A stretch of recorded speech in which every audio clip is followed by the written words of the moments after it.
guys, welcome back to Electrical Car Repair Live. Thank you guys for watching and subscribing to the channel. If you guys have a Chevy Cruze that doesn't start and it's acting like you have a bad starter, guys, it could be just a relay or a fuse. In today's video, guys, we will show you where to find the starter solenoid fuse.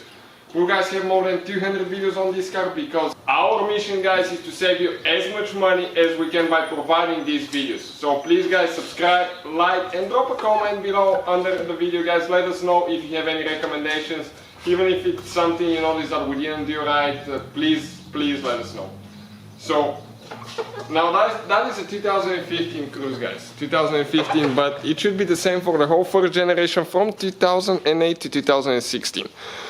The starter solenoid fuse, guys, is actually located under the hood. As you know, we have one fuse box inside the vehicle, so we're going to support the hood, but the starter solenoid is actually right here. Now, we have the intake of the car removed, so I can actually show you where your starter is on the 1.8 engine. I think the 1.4 is the same way as well. This is, guys, your starter there. And we have a video how to test it as well on the channel, so please check it out. Now, the fuse is under this cover here.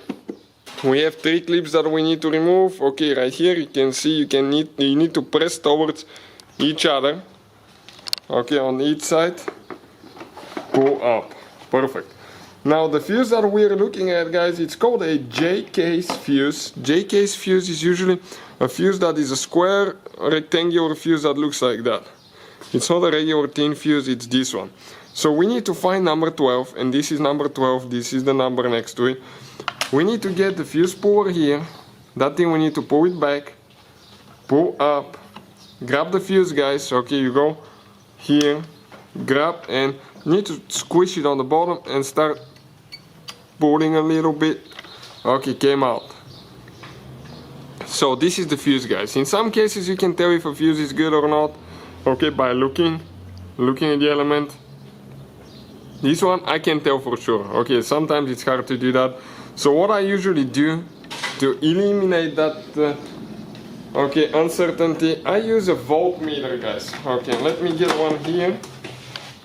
This is the voltmeter. You can use a regular voltmeter.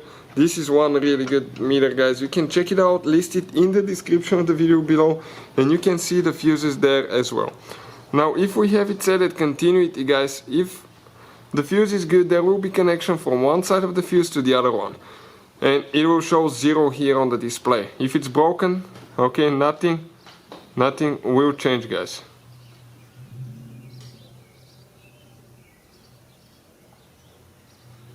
Okay, nothing on this one. So I'll grab a new one quick. Okay, it needs to be the same amperage again. Let me show you now. Okay, oh, I touched it, but it just moved a little bit. Okay, we're going to get a 0, guys. So that's definitely a good fuse. If your car doesn't start, always check that fuse. So we'll go ahead. Make sure that you push it all the way in, guys. It needs to be all the way in. Then you need to install your fuse puller here so you don't use it. And this is the whole video. Thank you guys for watching. Please subscribe and see you guys next time.